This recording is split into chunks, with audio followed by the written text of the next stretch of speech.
What's the best consumer 360 camera you can buy right now? And how well can the now 3-year-old GoPro Max keep up with the new Insta360 X3? To make this comparison a bit more exciting, there are 16 categories. The winner of each category gets 1 point.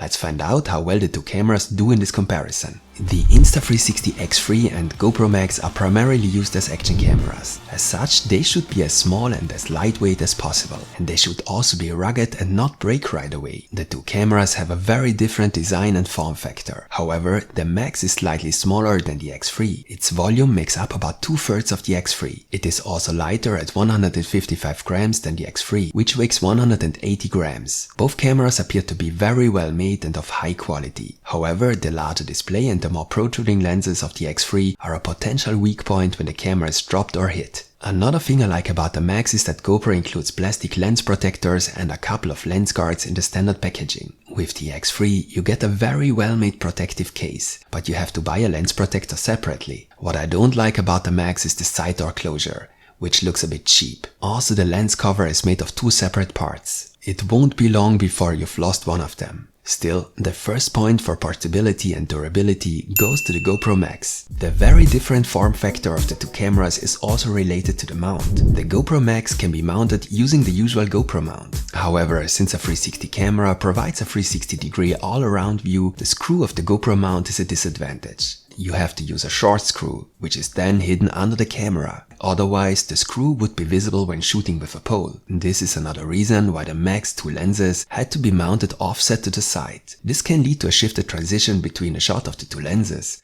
For example, when using a helmet mount. Personally, I think the form factor of the X3 is better suited for a 360 camera. The X3 has a thread that corresponds to the attachment of a conventional tripod. It is therefore very flexible and can be attached to different mounts without a screw. The X3 gets a point for the better form factor and the more suitable mount. Let's compare the two screens. When it comes to the screens, the decision is relatively easy. The X3 screen is significantly larger than that of the GoPro Max. This can make operating the camera much easier. And not only that, you can change the preview image by swiping with your finger. That's not possible with the GoPro Max. Here you can only switch back and forth between the two lenses. The only advantage that the screen of the GoPro Max offers is its landscape format. Of course, this is mainly true if you want to take a typical landscape format shot. The point for the better screen clearly goes to the Insta360 X3. Okay, let's take a first look at the shots. What's immediately apparent here and will be apparent in all the other shots in this video is that the X3 shot has a much wider field of view. This is not only true horizontally, but also and especially vertically. The particularly wide field of view of the X3 is, of course, primarily made possible by the more protruding lenses. By the way, all shots in this video were exported in the standard settings. This particularly wide field of view is especially advantageous with a 360 camera. You don't have to hold the camera so far away to get everything in the frame.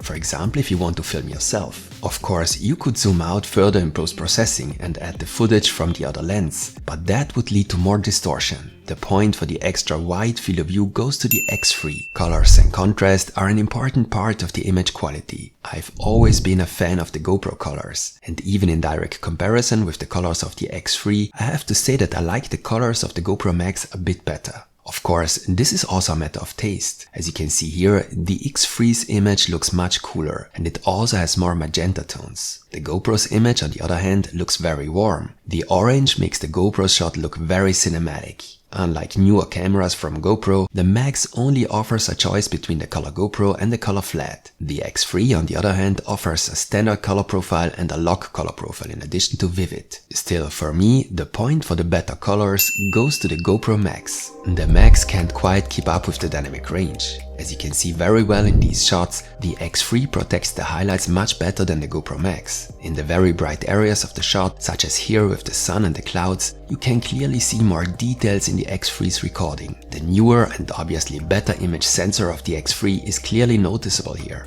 The point for dynamic range goes to the Insta360 X3. And the better sensor is also noticeable in the details and sharpness. The X3 produces a much sharper and more detailed image. So that you can see that better, I show you here a few comparison shots in the magnification. Here in 400%. The image from the GoPro Max looks relatively washed out and blurry in comparison. The significant difference is surprising, since the X3 has only a minimally higher resolution than the GoPro Max. By the way, all recordings were exported in 4K and ProRes. The point for resolution and detail clearly goes to the X3. As you know, a 360 camera stitches together footage from what are actually two separate cameras. You should be able to see the transition between the two shots as little as possible. This merging of two shots also makes it possible to make a selfie stick disappear from the shot.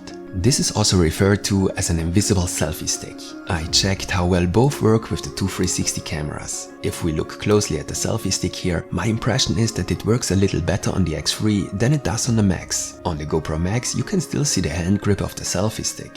On the X3 the selfie stick almost completely disappears. And now you have to look closely. In this shot I rotated the camera around its axis and you can see the transition between the two lenses. And here I have the impression that the transition is a little bit more visible on the X3 than on the Max. So GoPro has solved this aspect a little bit better. For this reason, I give both cameras a point in the lens stitching and invisible selfie stick category. Let's take a look at the performance in low light. It should be clear that the 360 camera is not necessarily designed for shooting in low light. It has relatively small sensors in comparison, which is a disadvantage in low light conditions. These shots here were taken with the automatic exposure and it becomes immediately clear that these shots are difficult to compare. The GoPro prefers a much brighter exposure. However, that also results in significantly more noise. For this reason, I compared it to cameras with manual exposure settings. And even when you set everything manually, the GoPro Max produces a significantly brighter image. Quite obviously, the image is brightened in the camera afterwards. But if we compare two shots with a comparable brightness, we notice that the X3's shot has a bit less noise. The difference is not huge, but it is clearly visible. The point for low light goes to the X3.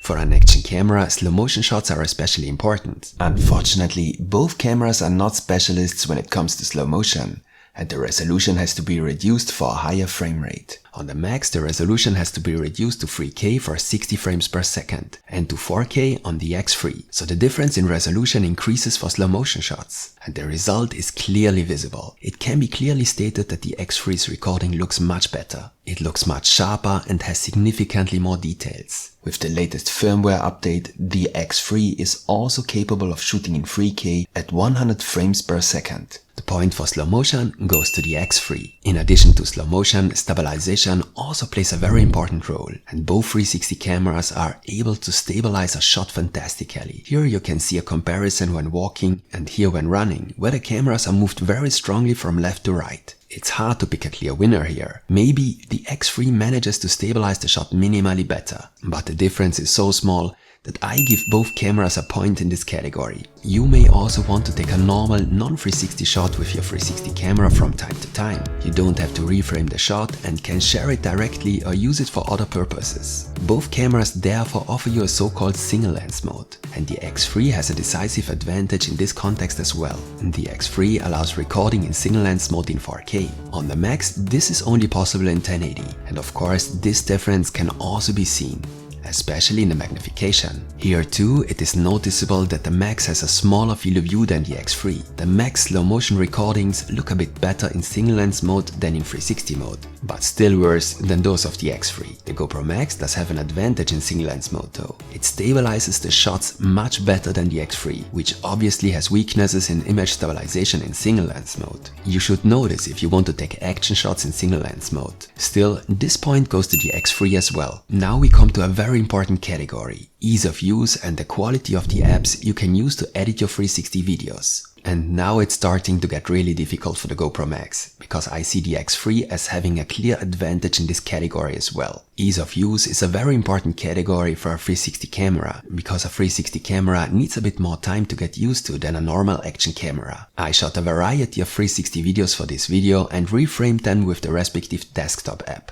I didn't have much difficulty with either app, but I can assure you that the workflow is much easier and faster with the Insta360 app. Especially cropping a clip is much easier, importing files is better solved, and the Insta360 app offers a tracking feature that keeps the subject, for example yourself if you are filming yourself, always in the center of the shot. And this tracking feature can make reframing the shot much easier. And the same is true for the smartphone app. Again, importing and editing shots is solved better and easier by Insta360. And of course, Insta360 smartphone app also has the tracking feature. Insta360's app also offers you a variety of options for automatically editing your videos. Insta360 calls this feature stories. So you can automatically replace the sky or turn your shot into some kind of drone shot. This point clearly goes to the X3 for me. In my test shots, I had no problem with either camera in terms of overheating, but it is also quite cold here.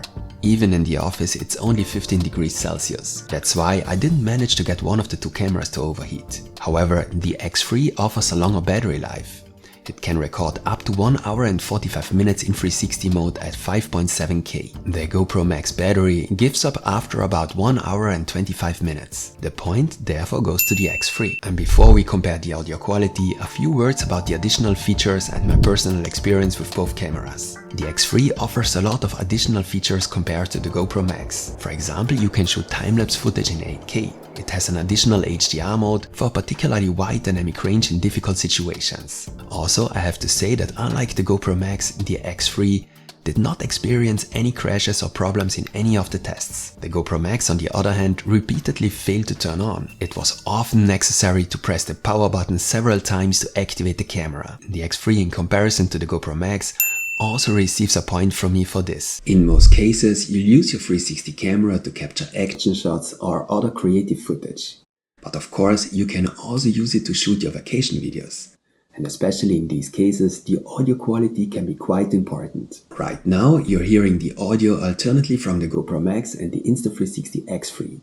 Can you hear a significant difference? As with any other action camera, the audio quality outside is much more important than the audio quality in the office. As with any other action camera, the audio quality outside is much more important than the audio quality in the office. In this comparison of audio quality, it is noticeable that the GoPro Max is slightly louder than the Insta360 X3. I also had the impression that the audio sounds a bit more muffled on the X3. For these reasons, this point goes to the GoPro Max for me. Still, the X3 clearly wins this comparison by 13 points to 5. Of course, many of these categories and the points I awarded are based on a subjective assessment. However, if you're looking to get a 360 camera right now, there is little reason to choose the GoPro Max. Both cameras are available at a similar price. If GoPro wants to keep up in this market, it's time to bring out a successor to the Max. Aside from the Max's lack of reliability, I think that the X3's biggest strengths are its much better app and the better image quality. You can find links to the X3 in the video description. What's your opinion on the two cameras? Give me a like as feedback if the video was interesting to you.